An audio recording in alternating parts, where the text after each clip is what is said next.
Bonsoir tout le monde. Bonsoir.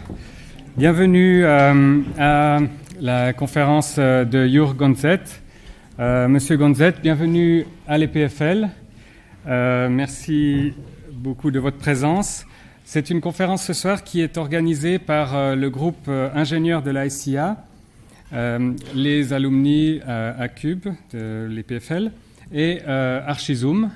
Cyril Veillon, je suis directeur d'Archizoom et je m'associe avec grand plaisir à l'ICA et à la Cube pour vous accueillir ce soir.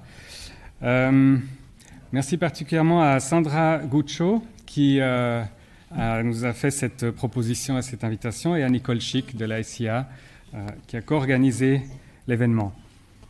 C'est une conférence tout à fait totalement ENAC ce soir. C'est un fait finalement assez rare pour le mentionner. Elle intéresse autant les ingénieurs que les architectes. On se réjouit beaucoup de vous entendre, Monsieur Gonzett, mais avant cela, je vais passer la parole à l'ingénieur Eric Tonicello qui représente la SIA et qui va introduire notre conférencier. Je vous souhaite une excellente soirée. Je vous passe la parole. Bonsoir, je vais faire court parce que je pense que le conférencier a des choses plus intéressantes que moi à raconter. Donc, Jürg Gonzett est né en 1956. Il a fait ses études EPF à Lausanne et Zurich, où il obtient son diplôme en 1980. Il collabore ensuite avec l'architecte Peter Zumthor avant de créer son propre bureau d'ingénieur en 1988. Il dirige aujourd'hui un bureau d'ingénieur à Coire avec ses partenaires Gianfranco Bonzini et Patrick Gertmann. Le bureau conçoit des constructions de ponts et des structures portantes d'immeubles. Jürg Gonzett également et donnait des cours, il m'a dit qu'il avait maintenant laissé la place aux jeunes, donc donnait des cours à l'école d'ingénieurs d'architectes à la Haute École Technique et d'Économie de Coire, à la division interdisciplinaire construction. Jürg Gonzett questionne actuellement le rapport que les gens d'aujourd'hui entretiennent avec le patrimoine constitué par les ouvrages d'art et la façon dont celui-ci influence la création contemporaine. Parmi les ouvrages qu'il m'a demandé de citer, on pourra relever la passerelle pour piétons en bois à Murau, architecte Mailly, et l'extension de la Haute École du Bois à Bienne, et le bâtiment scolaire à Duvin et la halle polyvalente à Vrine. Voilà, je laisse la parole et bonne soirée.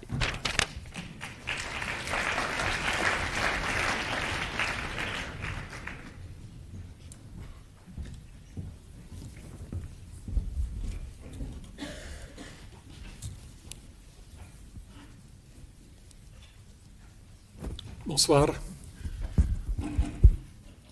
Je remercie les organisateurs pour m'avoir invité et j'ai voulu d'abord dire quelques mots sur ce rôle d'ingénieur comme profession relativement nouvelle, 200-300 ans.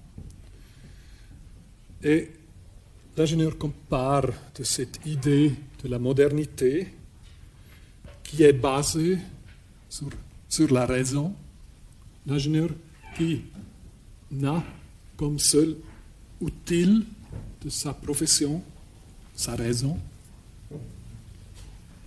qui a l'ambition de penser tous les problèmes à partir de zéro, d'une façon nouvelle, basée sur ses expériences, sur ses sens, sur ces théories qu'il vérifie avec des expériences, avec des mesures.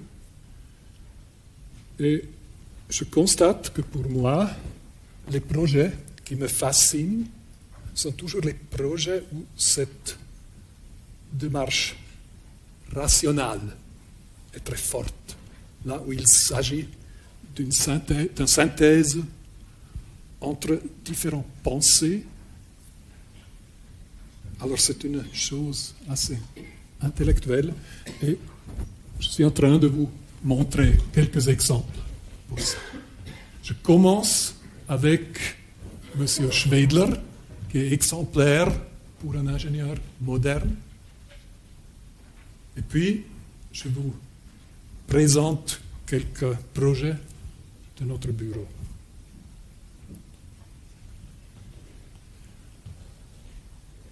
Schwedler était de Berlin, il est un des théoriciens les plus importants du XIXe siècle. Et déjà, comme jeune ingénieur, il a remporté le premier prix pour le pont de chemin de fer sur le Rhin à Cologne. Finalement, il n'a pas pu construire ce pont. Il était par contre donné aux ingénieurs Mursum et Lose. Mais Schwedler était connu après cette expérience. Il a créé des théories pour construire des ponts à treillis. Et ce que je trouve intéressant, c'est qu'il commence à analyser ces treillis comme s'ils étaient des barres. Il s'occupe beaucoup des charges variables positionnées dans différents endroits, mais ça, c'est le début d'un calcul de treillis. J'ai moi-même essayé de retracer ces calculs et on peut dire, s'il s'agit d'un treillis à bride parallèle, comme ici, c'est assez simple, c'est assez évident de calculer les moments fléchissants d'une poutre et puis de diviser le moment par la hauteur et par cette opération obtenir les forces dans les brides et en même temps les efforts tranchants maximum sur les différentes positions de charge donnent d'une manière assez directe les forces dans les diagonales et les montants. Mais la chose devient beaucoup plus compliquée si les brides ne sont pas parallèles.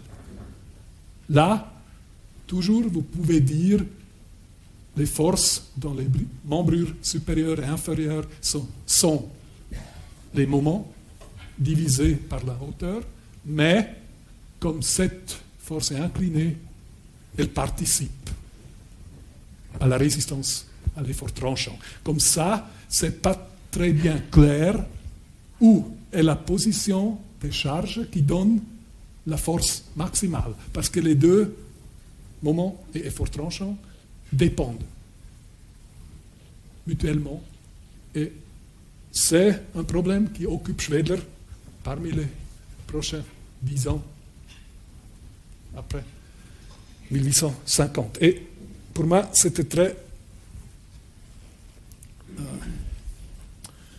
peux dire, j'ai retrouvé ma propre expérience. Lorsqu'on a fait le pont de Traversina dans la gorge de Fiamala, je cherchais un treillis avec des câbles et je voulais trouver une forme qui donne une force constante dans le câble sous la neige, sous la charge de neige. Et avant de savoir cette expérience de Schwedler, j'ai fait comme la même chose. Je me suis dit, je m'imagine des câbles très proches et je cherche la courbe idéale qui donne un arc de cercle parce que les forces bleues sont constantes. Et puis, je me suis dit, dans une seconde phase, je cherche le treillis.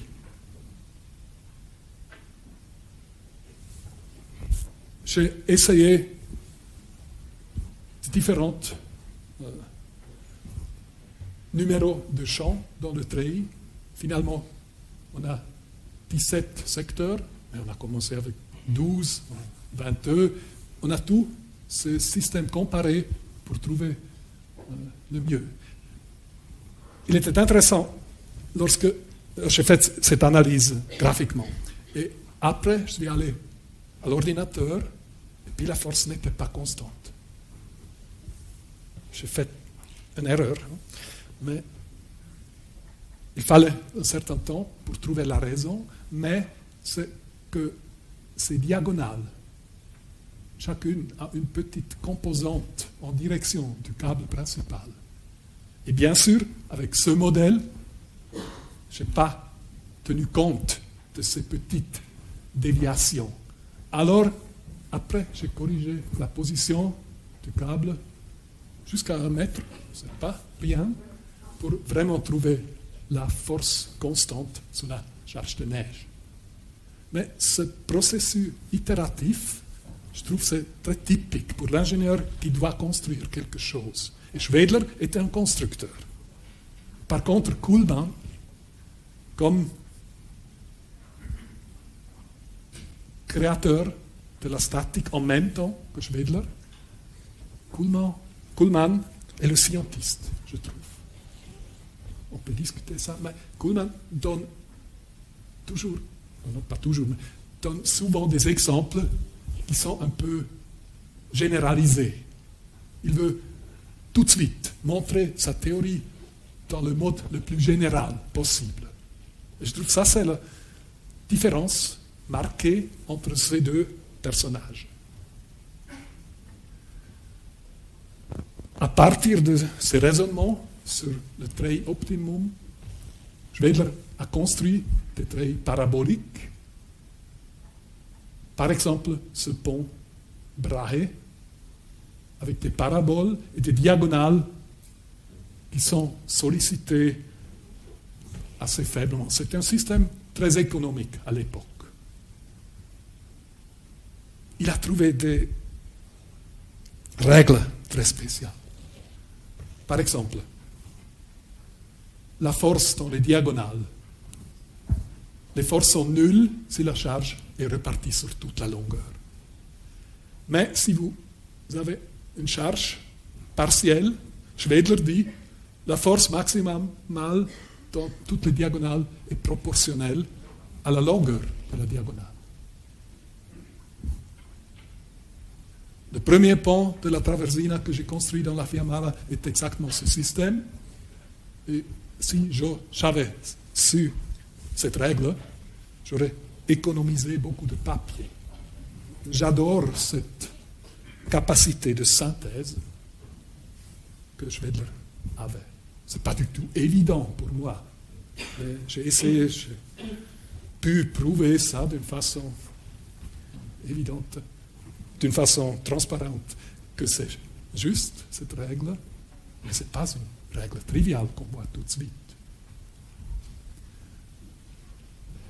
On voit cette recherche d'une géométrie très précise quand les axes des barres se coupent dans un seul point.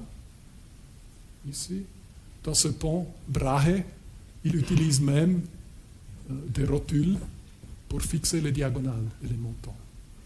Cette recherche de précision est clairement visible dans ces dessins. On peut comparer ça aux œuvres de Eisenbart Brunel en Angleterre. À première vue, un pont simple, un pont similaire, mais d'un concept assez différent.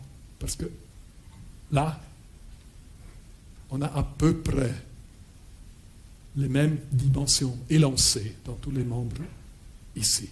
C'est une poutre énorme. Et l'arc aussi. Et rien de centralisation des diagonales. Si je parle de la modernité, ce sont deux exemples qui reflètent différentes attitudes. La recherche de la précision qui exclut certaines choses, et ici, un constructeur qui, à l'époque, avait une formation excellente de la France, de l'Angleterre.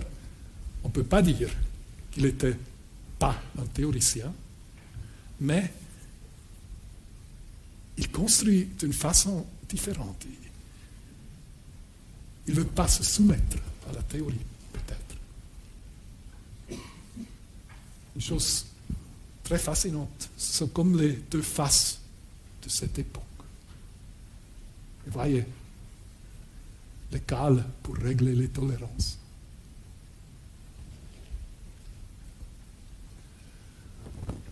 Schwedler n'est pas content avec ce type de pont de Brahe. Il est un peu ennuyé de ces doubles diagonales. Il veut éliminer une diagonale et il conçoit une forme, au milieu un peu absurde, mais une forme, encore une fois, pas très triviale, qui donne dans chaque position d'une charge variable seulement des efforts de traction dans les diagonales. Alors maintenant, il a éliminé ces diagonales croisées, à l'exception du milieu du pont, parce qu'évidemment, ça ne fait pas grand sens de réduire la hauteur au milieu de cette façon stricte. Ce ne sont pas seulement les diagonales qui comptent, mais également les membrures ont une certaine fonction. Alors, c'est intéressant que, encore Schwedler, il ne va pas jusqu'au bout avec cette théorie. Il l'applique ici et là. Il fait un certain équilibre entre différentes raisons. Construit-on des ponts de ce type, aussi très économiques, mais plus âgés, il change encore cette forme à une sorte de bilan de sa vie. Réduction de la hauteur, mais pas sur zéro, sur les appuis. Ça divise les forces d'une façon un peu plus commode. Là, 3 ans avant sa mort, le second pont sur la Weichsel à Dirschau. Encore ici, on voit cet effort analytique. Les barres élancées, on peut dire on a traction, plus, on a compression, minus. On pourrait même s'imaginer de renverser ce treillis sans grand effet. Par contre, Brunel, avec cette superposition d'un pont suspendu avec des chaînes et un énorme tube, j'ai pu passer dedans une fois, c'est évidemment un système qu'on ne peut pas renverser. Ça, c'est une composition de différents éléments suspendus, pont arc, comprimé. On réalise l'expérience de Brunel comme constructeur des grands navires. Et encore une fois, ce contraste avec les deux personnages, Brunel et Schwedler. J'aimerais maintenant me concentrer à une invention de Schwedler, la coupole Schwedler. Il était chargé de la reconstruction d'un gas containment à Berlin. C'était la première construction qui s'effondrait par rotation de ce cylindre central. Bon, c'est la seconde construction, évidemment, mais on a un bâtiment en cercle et on a ces fermes comme une roue de bicyclette en plan. C'était du bois, c'était du fer, et là, on avait ce cylindre. Malheureusement, les ouvriers avaient pris l'échafaudage avant de couvrir le toit, et comme ça, l'instabilité était possible par rotation sur un axe vertical de cette partie centrale. Alors après cet effondrement, on a cherché Schwedler pour faire mieux, et c'était un travail de courte durée. Il a dû réagir tout de suite.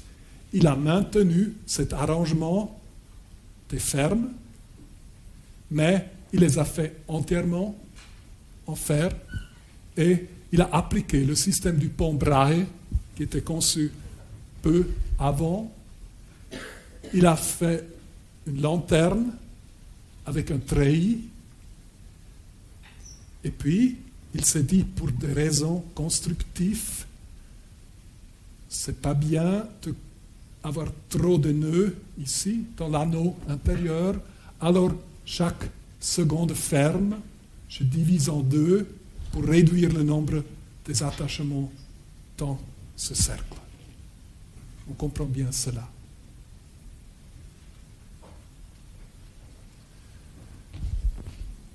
La compagnie n'a pas voulu attendre la reconstruction du toit. Ils ont construit la coque pour le gaz avant et Schwedler était forcé de construire le toit après. Pour cette raison, il a fait cet échafaudage en bois sur la coque supérieure. Vous voyez en trait en pointu ici la construction assemblée sur ce plan provisoire et les parties extérieures sont aussi assemblées ici, mais il les a mis un peu vers l'intérieur pour être capable de soulever la structure avec cette coque mobile du gaz. C'est une sorte de préfabrication. Préfabrication avec seulement les joints dans ce cercle riveté après. La place juste. Schwedler a changé la courbure du membre supérieur pour être plus adapté aux charges qui augmentent vers les appuis parce que radialement, les distances augmentent aussi. Puis, on voit les forces sous une charge de neige bien répartie, compression, traction, des forces dans l'anneau. Ça, c'est plus ou moins clair. Schwedler calcule une charge de neige partielle et je pense que c'était à ce moment qu'il s'est aperçu que là, il a créé involontairement un treillis horizontal, presque horizontal. C'est un anneau très rigide créé par cette division des fermes. Alors ça donne un cours de diagonale continu.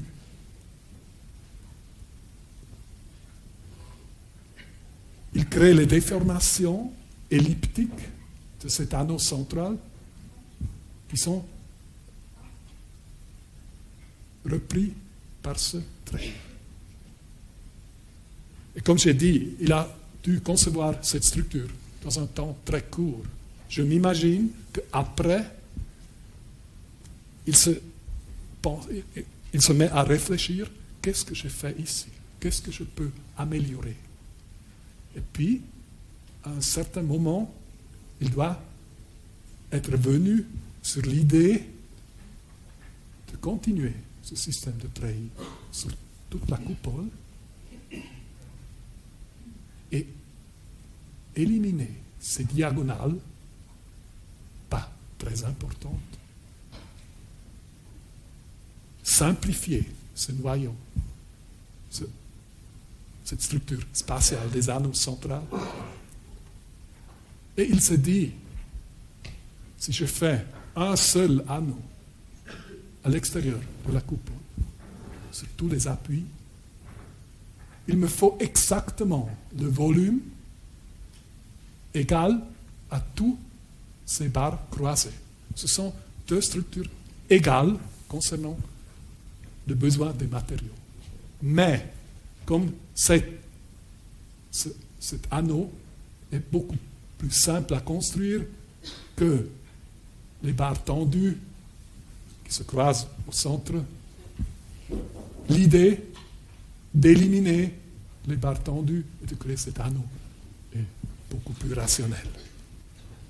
Et ça, c'est la genèse de la coupole Schwedler. J'ai toujours pensé, c'est une idée tellement simple, ça lui est venu à lui, tout à coup, un moment clair, il a eu cette vision de cette coupole, mais c'était beaucoup plus tard que j'ai trouvé cette expérience de la coupole Hellweg qui m'a montré combien de pas il a fallu pour trouver cette solution. Mais avant, tous les germes étaient existants. Voyez le processus de montage. Il arrête là, il construit toute la coupole sur le sol du bâtiment et il construit des leviers avec un mécanisme de montage. Se fait à la main. On a, avec un pas de levier,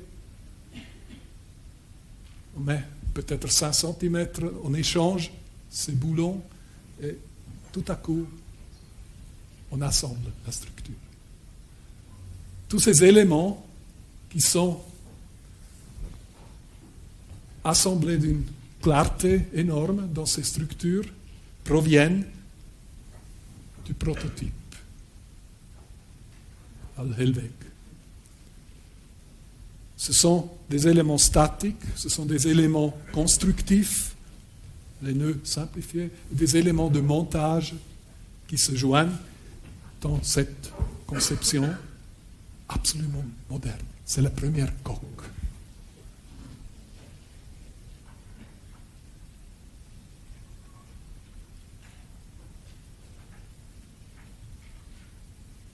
C'est le bâtiment du cirque Sarrazani à Dresden, une coupole du type Schwedler. Peut-être le bâtiment le plus beau était la synagogue à Berlin.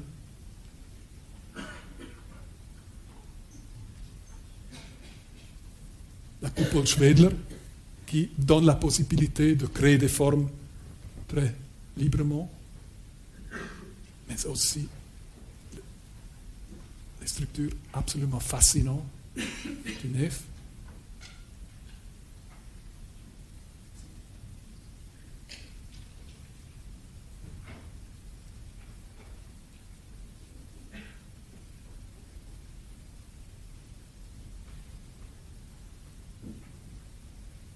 C'est l'intérieur de la synagogue. C'est peut-être le bâtiment le plus proche aux idées de Viollet-le-Duc.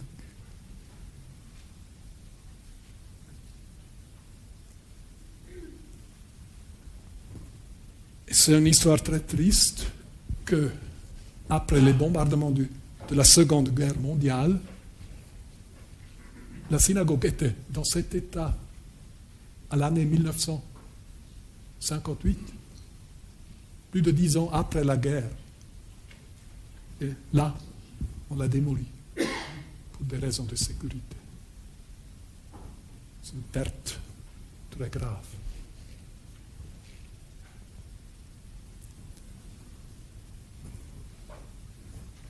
Les conséquences de la coupole Schwedler. C'est une des premières coques en béton. On parlait alors des coupoles, 1904. Emil Mörsch l'a calculé. Mörsch fait les calculs avec le béton seul. Comment faire aujourd'hui? Mais elle est construite avec un système en acier qui est bétonné au-dessus. Alors c'est la transformation de la coupole Schwedler dans la coque en béton.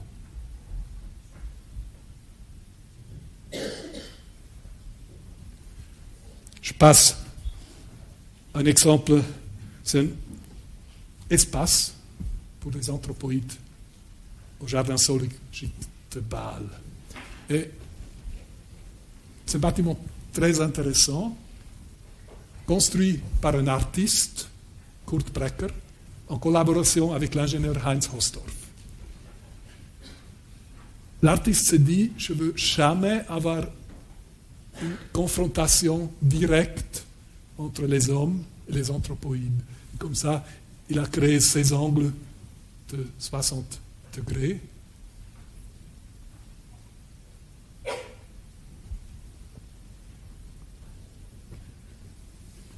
C'est encore aujourd'hui un bâtiment très impressionnant, mais les singes n'avaient jamais une grande surface extérieure. Et ça, on a voulu changer. Maintenant, je vous montre comme le processus que j'ai fait. J'ai pris les esquisses et j'ai mis un commentaire pour démontrer un exemple que je trouve assez marrant pour une démarche rationnelle. À première vue, j'ai pensé, bon, on fait une structure avec des tubes métalliques et ce réseau de câbles, on peut l'utiliser pour rigidifier cette structure. Mais ce n'est pas une volière, ce sont des singes, des animaux forts. Alors, ils vont mettre en vibration tout ça.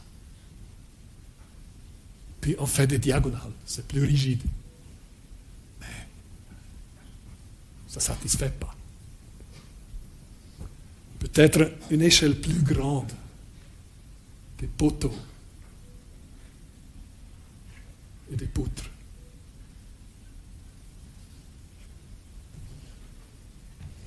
Mais si on a des câbles, pourquoi faire ces éléments fléchis? On pourrait incliner les poutres extérieures d'une façon comme ça.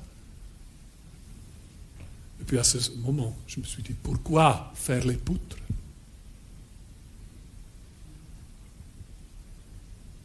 On fait des poteaux inclinés, on met les câbles, et parce que ce sont des anthropoïdes, on les fait en béton.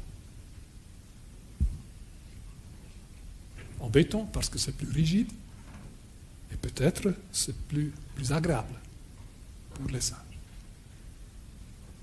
Ça, c'est le bâtiment existant, ça, c'est le jardin autour. J'ai appelé ça le fauteuil des singes, et peut-être les singes aiment à grimper sur ces poteaux. On a même discuté des sections un peu bizarres, mais les gens du Sceau ont dit c'est bien, mais finalement on l'a fait d'une façon rectangulaire. Puis j'ai essayé de calculer les forces. On est allé un peu plus loin, et ma femme Lydia, comme toujours, a fait un modèle. Et tout le monde était très enthousiastique de ce modèle. Bon, on peut dire c'est un concept du Sceau de Bâle de ne pas imiter la nature, de voir l'environnement pour les singes d'une façon artificielle, d'une façon qui est faite par l'homme. Et on pourrait dire, bien sûr, ce sont un peu des arbres, des plantes artificielles. Mais je dois avouer, je n'ai jamais pensé à ça. C'était le résultat de ces pensées structurelles. Mais si ça arrive, finalement, on est très content. On a l'impression qu'on a fait quelque chose de juste. Mais ce n'était pas une métaphore au début, pas du tout.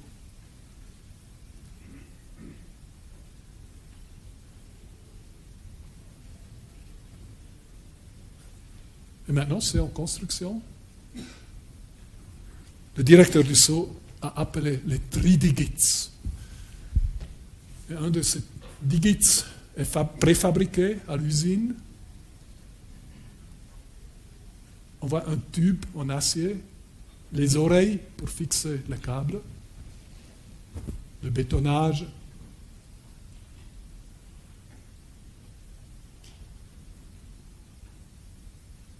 Et puis le transport de ces digits. C'est un béton sablé, finalement, pour donner une certaine rugosité pour les singes. Le montage, au pied des digits, le tube en acier sort, c'est une rotule au début, mais comme ces digits peuvent avoir une masse de 8 tonnes, par exemple, ce stade de montage m'a beaucoup occupé. Et j'ai construit et calculé ce système provisoire moi-même pour être sûr. On doit penser si cet élément n'est pas tout à fait au centre, pour des raisons de montage, de tolérance. On a mis 2 chaînes sur les 2 côtés. Après le bétonnage du pied, on a remis les chaînes, qui étaient un peu encombrantes. Ça, c'est le pied bétonné. Finalement, on a aussi mis le traitement à sable dans cette région. Et maintenant, ce sont les ouvriers de l'entreprise Jacob qui commencent à fixer les câbles. Tous ces éléments sont préfabriqués. Ils viennent sur le chantier, on ne coupe rien, on assemble seulement. Les déterminations géométriques, le calcul final de ces réseaux a fait Dirk Pfeiffer de Konstanz. Et maintenant, je suis heureux, mais j'avais un temps assez dur parce que toutes mes calculations d'avant étaient folles. Jusqu'ici, je ne sais pas comment calculer d'une façon manuelle une telle structure. Heureusement, les erreurs étaient sur les 2 côtés. On a vraiment, sans excès de coûts, sans aucun problème, pu finir le chantier, presque fini, mais j'ai eu la chance. Et ça, c'est quelque chose que... Peut-être il existe des structures qu'on ne peut pas traiter d'une façon approximative. Dirk Pfeiffer m'a dit, donne-moi la géométrie. Il me faut 3 mois pour l'introduire dans mon ordinateur parce que c'était la structure la plus grande qu'il a jamais fait. Et après 3 mois, je te dis si ça fonctionne ou pas. Ça, c'était la situation.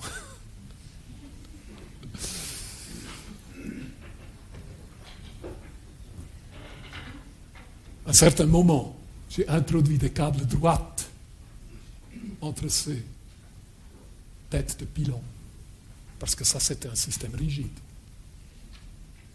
Mais c'était un acte de désespérance.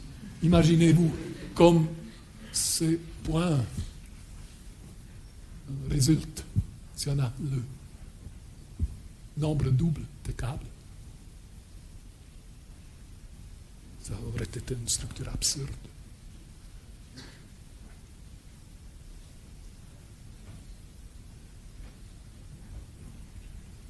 Mais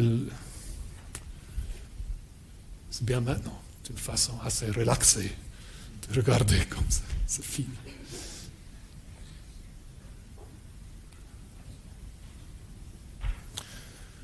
Maintenant, je parle d'une promenade.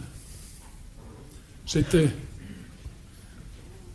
appelé de l'administration de la conservation des monuments du canton de Zurich il y a à peu près 1 an pour faire un statement sur ce pont à Ilmenau. Les CFF ont voulu échanger toute la structure, faire un nouveau pont à 2 voies, et la Denkmalpflege a pensé c'est un beau pont, est-ce qu'il est possible de le garder d'une façon ou d'une autre? Et puis je suis allé regarder, il était froid, je l'ai regardé, j'ai trouvé c'est un bon pont, mais avec une structure telle, qu'est-ce qu'on peut faire aujourd'hui?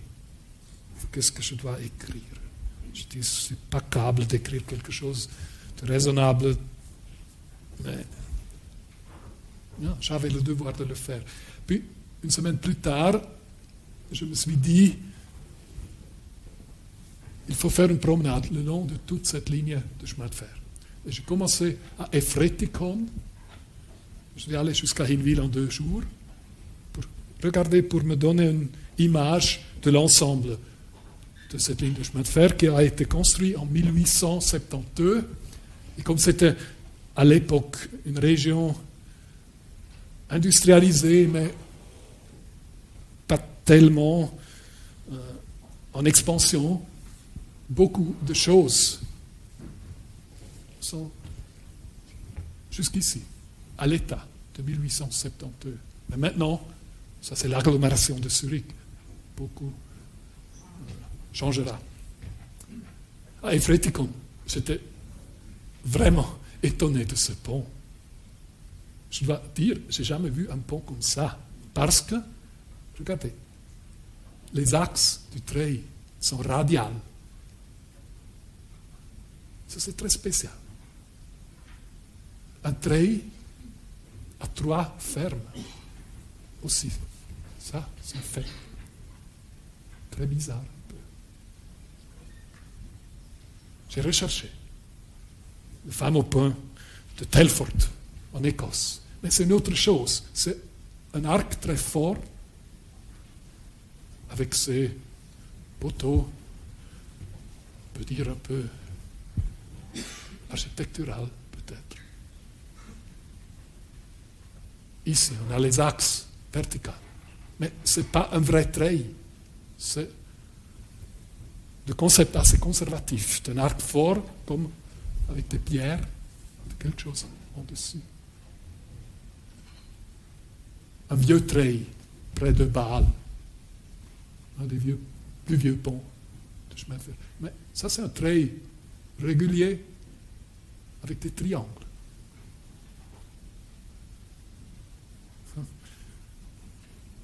Ça, c'est unique comme pont. Je connais aucun autre qui est construit comme ça, sauf un, c'est celui-ci. J'étais assez touché. J'ai l'impression que c'est un raisonnement similaire. Certainement, ce n'était pas la seule façon de construire un pont en arc comme ça, mais j'étais très satisfait d'avoir trouvé ce pont et j'ai continué ma promenade d'hiver. Ça, c'est la gare de Ilmenau. On voit les Alpes. On a ce magasin de 1872. On a l'industrie. On a les logements, les offices. À peu près tout. 200 mètres plus loin, on est dans un autre paysage. Et maintenant, ici, ça se présente comme ça. Encore une fois, tout différent.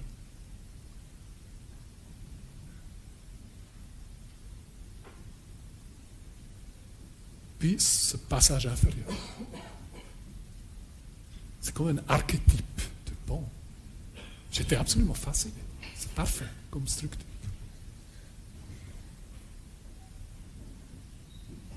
Les pierres, les appuis en béton, le tablier en béton.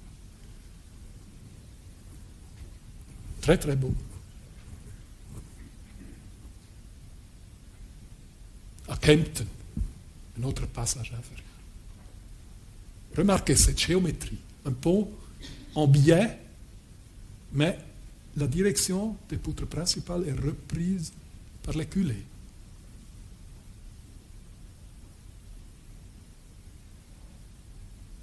Je trouve que c'est une discipline très remarquable. Encore une fois, j'étais fasciné par ces ouvrages. Il faut avoir le sens, peut-être c'est une source de bonheur dans ma vie de pouvoir estimer des choses comme ça.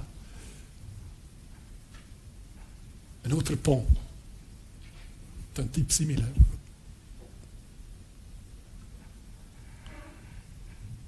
J'ai recherché tous ces ponts en pleine étaient refaits en 1910 dans une même série. Quelquefois, il y a comme des couches séparées. De vieux ponts, l'élargissement bien fait avec 2 rails et un hexagone dérivé, puis plus tard, le béton un peu grossier, mais quand même intéressant, comme logique structurelle.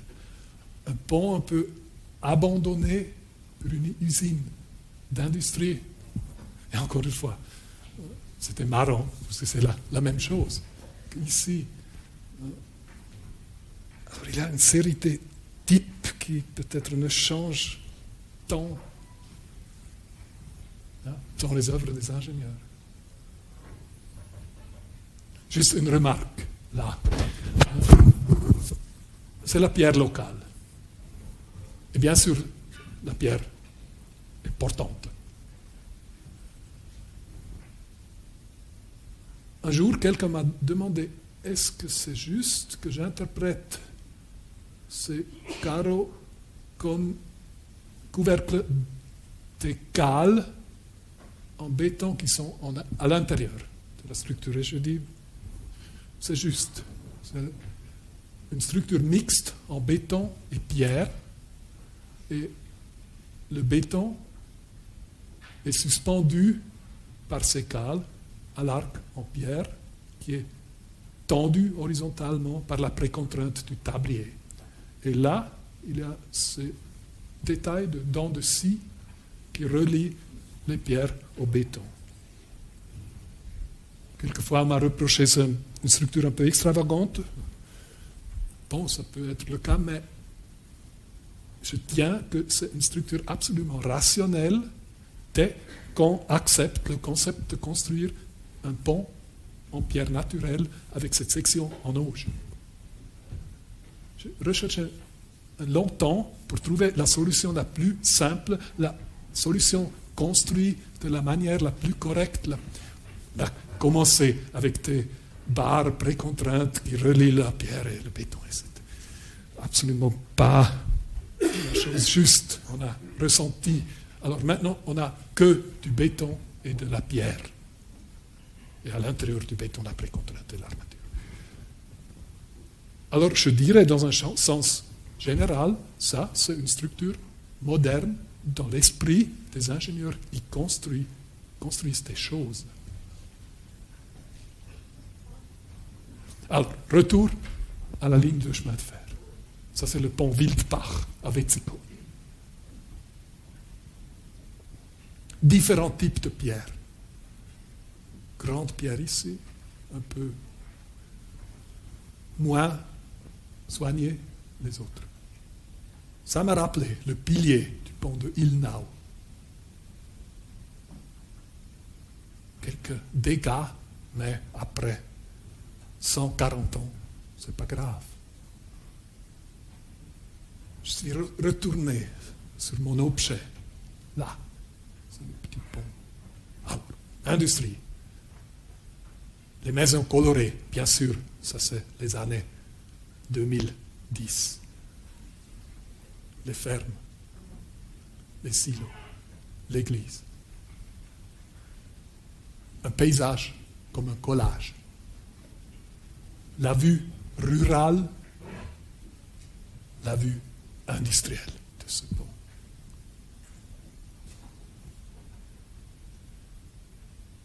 Finalement, qu'est-ce que j'ai écrit?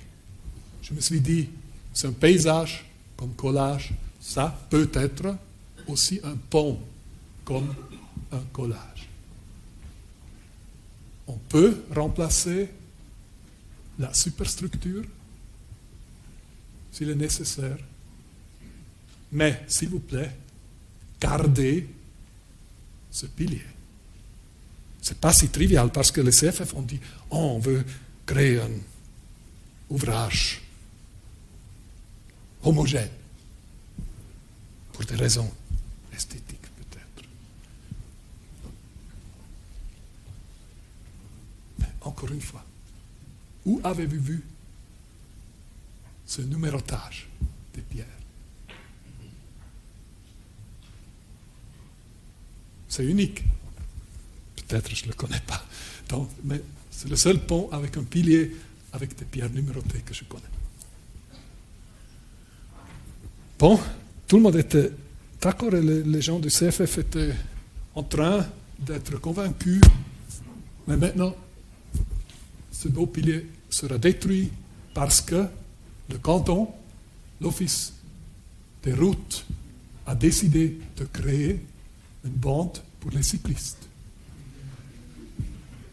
Alors, les mêmes erreurs qu'on a fait dans les années 60 peut-être, avec le trafic illimité des voitures, aujourd'hui on les répète avec le trafic des cyclistes.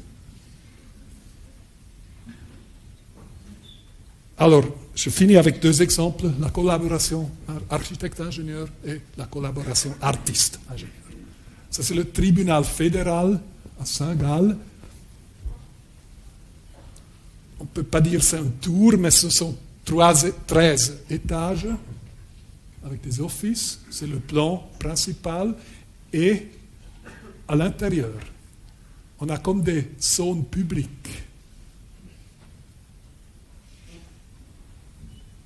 Ils sont privés de la lumière qui vient directement de l'extérieur, mais, comme on voit, c'est un plan extrêmement économique. C'était l'idée des architectes Stauffer et Hasler. Et lorsque je les ai rencontrés dans ce projet, ils avaient des brises soleil sur les façades.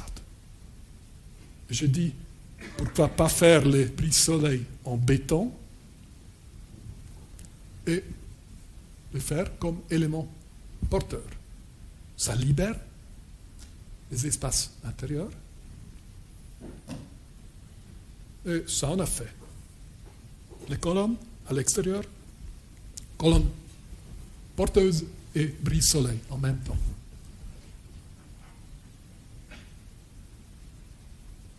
Les dalles vont de l'intérieur à l'extérieur. On a mis des couches isolation sur les deux côtés et ça remplit les exigences Minergie. Des fois, il faut vouloir quelque chose pour résoudre les problèmes. Ça, c'est le rez-de-chaussée, l'entrée principale, une grande halle. On a beaucoup réfléchi sur la structure. Ici. Alors, ce contour-là, il est là. Ça veut dire un mur est complètement libre à l'espace. On a recherché avec des parois portantes. Finalement, on a mis 2 grandes poutres pour porter ces murs non directement supportés. Là, vous voyez très bien ces espaces intérieurs de 2 étages. Et à l'extérieur, c'est répété avec un traitement différent de chaque seconde dalle. Alors, il y a une grande correspondance entre l'intérieur et la façade.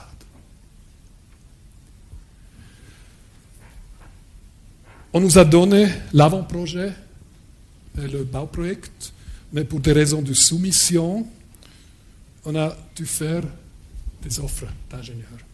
Et moi, j'ai dit, j'accepte ce travail préalable si je peux organiser un concours d'ingénieurs.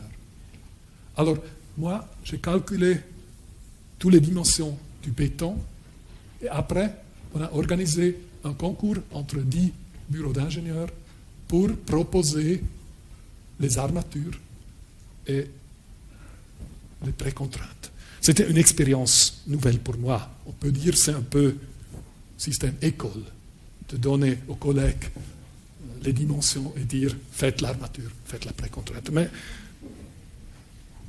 ce système d'offre de salaire des ingénieurs est tellement mauvais qu'il faut chercher des alternatives. Je n'ai pas trouvé une autre alternative. J'avais un peu peur qu'on aura 10 solutions qui seraient à peu près la même, mais la chose intéressante, ce n'était pas du tout le cas. Il y avait des gens qui n'ont mis aucune précontrainte. Il y avait des gens, c'est un exemple pour la précontrainte, c'est un autre, c'est celui qui a gagné avec cette précontrainte répartie, mais 10 propositions différentes, constructivement différentes, économiquement différentes. Et le maître d'ouvrage a dit, ah, c'est important, lequel on choisit. Ça, c'était un succès de ce concours. Un autre, c'était que les gens concernés avec le bâtiment, ils ont discuté pendant un mois sur rien d'autre que la structure. Et ça a renforcé le concept d'une façon qu'après, personne, ni l'entreprise générale, ni un autre ingénieur, a questionné quelque chose, parce qu'on avait fait ce concours. Alors moi, je trouve c'est intéressant de faire d'abord un concours d'architecture et de faire un an plus tard un concours d'ingénieur. Je n'ai aucun problème avec ça. Je trouve l'attitude que l'ingénieur et l'architecte sont comme des frères ou des couples, ou comme des amants dès le premier cri du bâtiment, ça c'est un peu idéaliste. Bien sûr, j'ai fait cette expérience certaines fois, et c'est aussi une bonne expérience, mais il y a tant de possibilités de collaborer. Et ça, ce n'est pas la forme de collaboration très mauvaise, je dirais. Ouh. Ça ne doit pas être comme ça. Alors, ça, c'est le bâtiment un peu raccourci, je ne sais pas pourquoi. Encore une fois, non, c'est dommage, c'est vraiment dommage.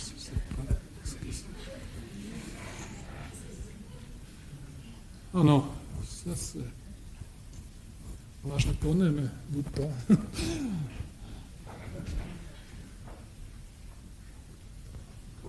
Alors je vous explique, hein, il a ces poteaux en béton, tous les 1,20 m.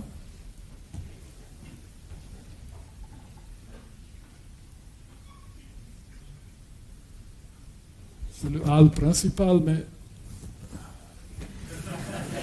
beaucoup plus élargi.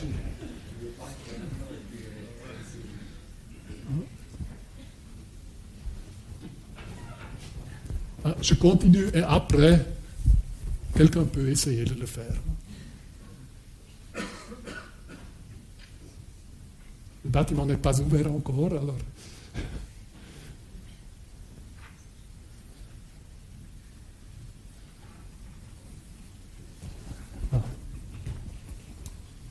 Alors, la collaboration artiste-ingénieur, c'est aussi à Saint-Gall. Une école des années 50.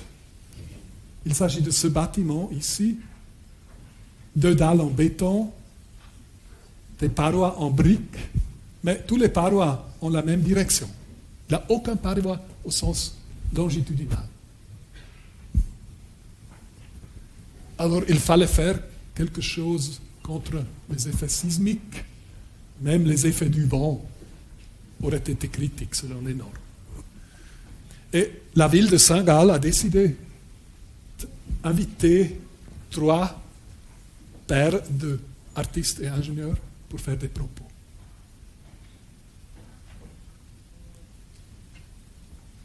C'était un propos de créer une sculpture au cours intérieur.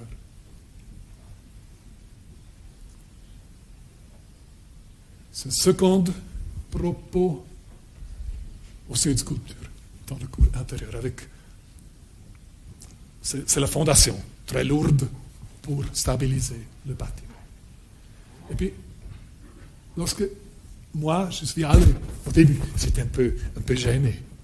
Qu'est-ce que doit faire un artiste si on fait amélioration du comportement sismique. Alors moi, je me suis dit, je laisse cette cour très belle, à mon avis, et je mets 2 piliers à l'arrière du bâtiment, qu'on ne voit pas. Et puis, je fais des connexions entre les dalles, et c'est tout. C'est ce que je me suis dit. Mais il était prescrit d'avoir un ingénieur. Alors, ça, c'est un peu l'esquisse. Les parois et... Alors, je me suis souvenu à Michel Pfister, qui, dans un autre bâtiment que nous avons fait à Coire, a fait cette sculpture très belle qui s'appelle Il Transformatur, parce que c'est la station du radio de langue romanche. On a un peu collaboré avec cette structure pour éviter le squelette à l'intérieur.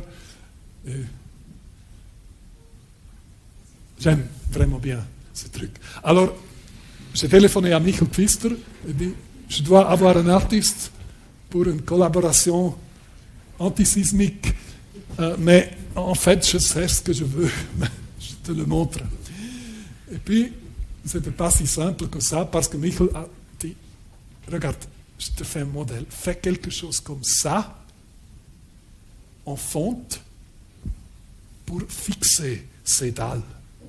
Et j'étais absolument fasciné, parce que ça a renforcé mon concept. Moi, je voulais presque rien faire. J'ai mis ces piliers, je les fixais au sous-sol, et puis moi, je m'imaginais de faire quelques excavations dans les dalles, de mettre des fers, de le couvrir. Et Michel a fait ce propos de ces éléments, nous avons dit en fonte. Et comme ça, la seule intervention dans la structure existante, ce sont quelques forages. Alors, ce propos de l'artiste est encore moins intervenant de ce que j'ai pensé moi-même. Et j'étais vraiment, absolument fasciné de cette forme de collaboration, d'un renforcement mutuel. Finalement, on a proposé les piliers et ici le joint de dilatation aussi relié avec ces éléments en fonte. On a fait certains dessins, le pilier de l'extérieur, l'armature, les éléments en fonte à l'intérieur.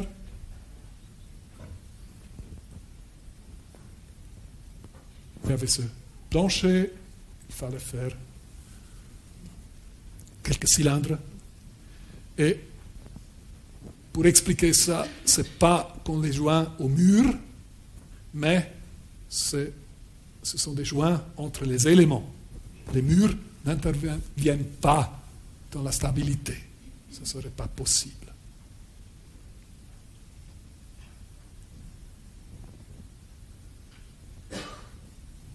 On a donné ce dessin, on a gagné le concours, on a dit c'est un peu tout petit le centre Beaubourg, avec les grands éléments en fonte, ou les vieux machines suisses, la fonte, les traces de la main, comme Peter Rice a dit, c'est un matériau assez fascinant. On est allé à développer les modèles un peu plus loin, même dans le train de le wagon-restaurant entre Saint-Gall et Zurich. C'est une fonte, un sphéro-gousse, c'est une fonte ductile. Elle a à peu près les caractéristiques d'un acier 300. C'est déjà une pièce avec avant du traitement. On a mis beaucoup des études, je vous fais voir un peu les maquettes. Ça, c'est la maquette de l'entreprise Benninger à Outzwil qui a fait la fonte. la caractéristique de ce matériau, très tactile.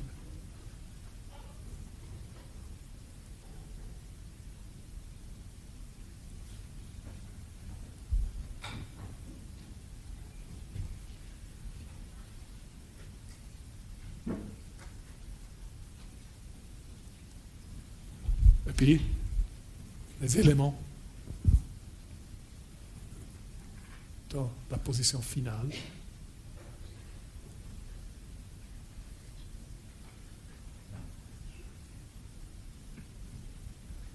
sont très fortes. Ces trucs.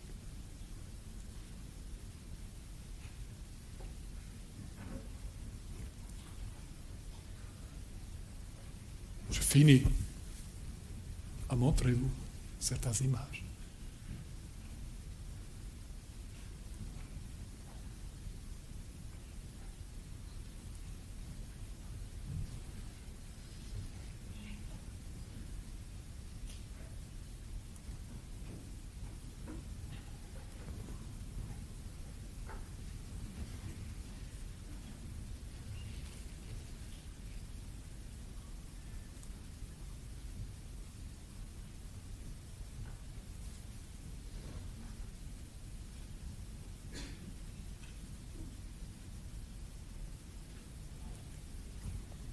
Alors, merci pour votre attention.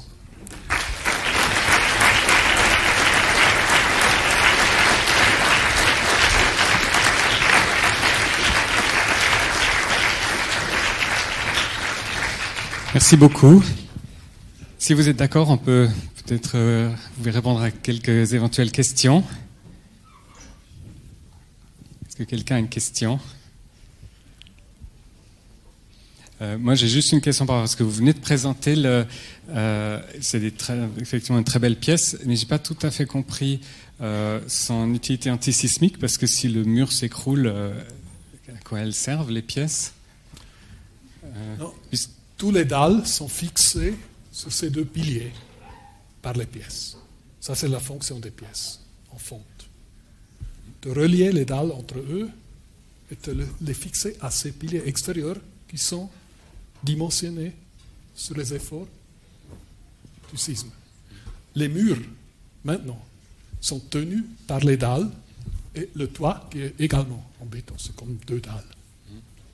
D'accord, donc là, c'est pour tenir les murs plus que les dalles, d'accord. Mais les murs sont tenus par les dalles. Oui.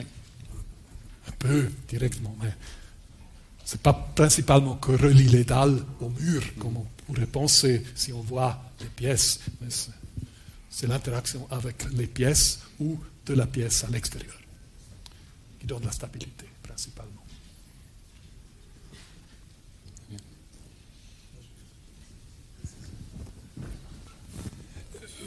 À cause de l'erreur de traduction, je pense que vous avez utilisé de l'acier coulé et pas de la fonte. Pas du tout la même chose. C'est un matériau ductile que vous avez utilisé.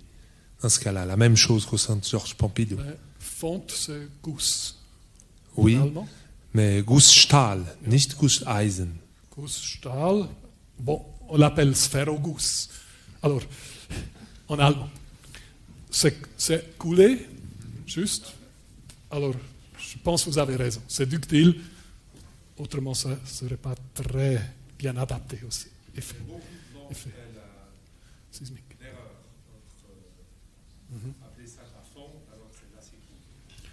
Ja, c'est peut-être la même chose que Stahl et Eisen en allemand. Stahlbéton, Eisenbéton. Mörcha dit je travaille avec la Eisenbahn et pas la Stahlbahn. Ça dépend de la référence. Mais vous dites coulé à ça. Acier coulé. Bon, je suis d'accord, parfaitement. Merci. J'en profite pour remercier Jürgen Z de faire la conférence de ce soir en français. C'est vrai qu'on apprécie beaucoup. Pour l'allemand, aurait été un peu plus difficile pour nous. Oui, moi j'aimerais encore revenir sur ton premier exemple de ces structures du 19e siècle. Oui. À mon avis, il y a eu une certaine involution du fait que les ingénieurs ont simplifié, introduit des articulations avec le but principal de rendre possible le calcul manuel. Et j'étais un petit peu étonné quand tu critiquais Brunel. Moi, j'aime énormément ces structures. Et je me demande aujourd'hui, nous pouvons nous libérer de cette contrainte du calcul. C'est un malentendu. Brunel, c'est le plus grand de tous. Voilà. Ça, c'est clair. Mais tu l'as fortement critiqué, mais bon. Voilà. Pour moi, non, c'était pas penser une critique, voilà. c'était... Non, mais c'était pas. Je veux pas faire la polémique. Non. Non, je veux surtout pas faire la polémique. Mais voilà. Je pense que Brunel, c'est le premier qui se détache et qui, je ne sais pas s'il se détache de cette tendance à vouloir simplifier et introduire les articulations, ou il est encore lié à d'autres systèmes. C'est probablement ça aussi, ou probablement le deux, c'est-à-dire autres systèmes constructifs. Tu as aussi évoqué il était constructeur de paquebots aussi. Voilà. Alors, ma question est la suivante. Aujourd'hui, nous pouvons nous libérer de ça grâce aux outils que nous avons. Quelle sera l'évolution des prochaines années? Ça, c'est difficile. Non, j'aime bien que tu as posé... On regarde en arrière pour mieux comprendre l'actualité, peut-être pour anticiper. On est d'accord. Si on prend les exemples du XVIIIe siècle, les structures des Grubenmann, c'est toujours cette superposition. Et Brunel travaille, qui n'était pas calculé. Brunel travaille comme conception. Je trouve toujours dans cette tradition, mais il calcule. Et ça crée quelque chose de très spécial. Idiosyncratique, on l'appelait, mais c'est absolument fascinant. Mais Schwedler, c'est peut-être l'ingénieur radical qui recherche l'analyse absolue. Et lire le texte de Schwedler, c'est absolument étonnant. Je suis d'accord, mais il y a aussi cette radicalité allemande de la précision. Oui. Maintenant, nous pouvons nous détacher de ça. Oui. Mais c'est la raison pour laquelle j'ai montré cet exemple des anthropoïdes. En fait, j'ai fait cette libération sans le savoir vraiment. Et ça m'occupe toujours, encore aujourd'hui, si j'aurais su quelle serait l'expérience, qu'est-ce que j'aurais fait au début. Je me soucie qu'il y a des structures que je ne peux pas analyser manuellement. Je ne sais pas, il faut discuter. Si tu vois une méthode pour analyser ces réseaux, mais moi, je n'ai pas trouvé.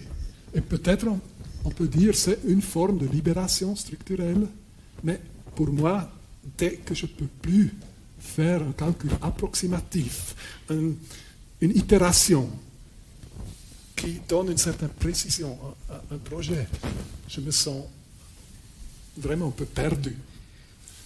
Et ça, peut-être c'est la limite que j'ai en moi. Je veux savoir ce qui se passe. Je ne veux pas avoir des plots avec les couleurs. Ça, je ne veux pas être dépendant de l'ordinateur.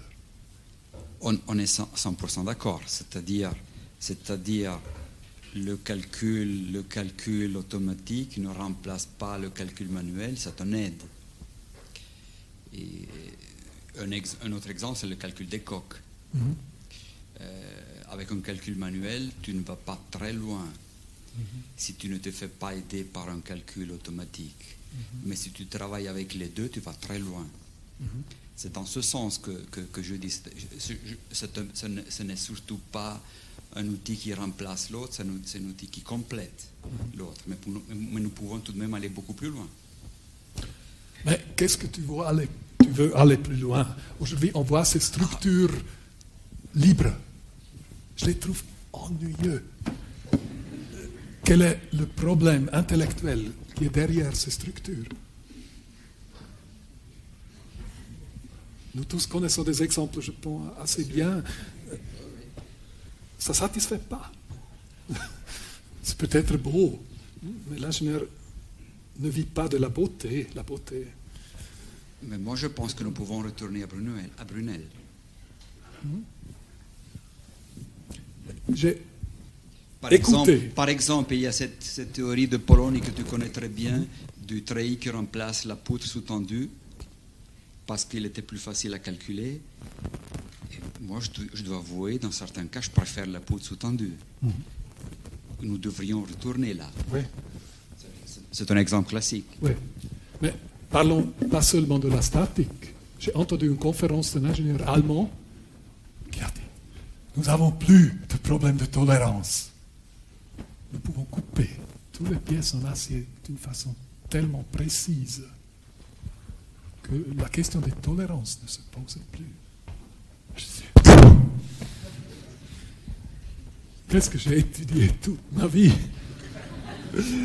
Et finalement, les choses sont trop parfaites. Peut-être c'est le futur, mais je me crains un peu de ce genre de futur. Mais ce n'est pas encore le futur dans la Suisse alpine. Mais c'est juste, hein, il y a des moments où je m'en doute du futur.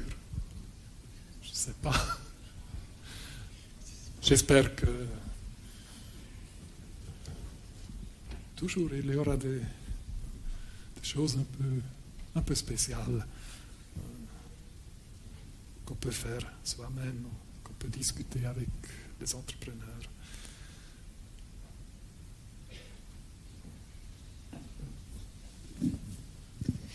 Merci. Est-ce qu'il y a encore une question?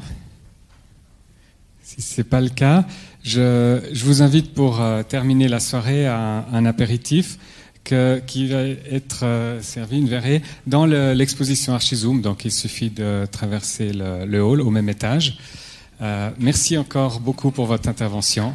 Bonne fin de soirée.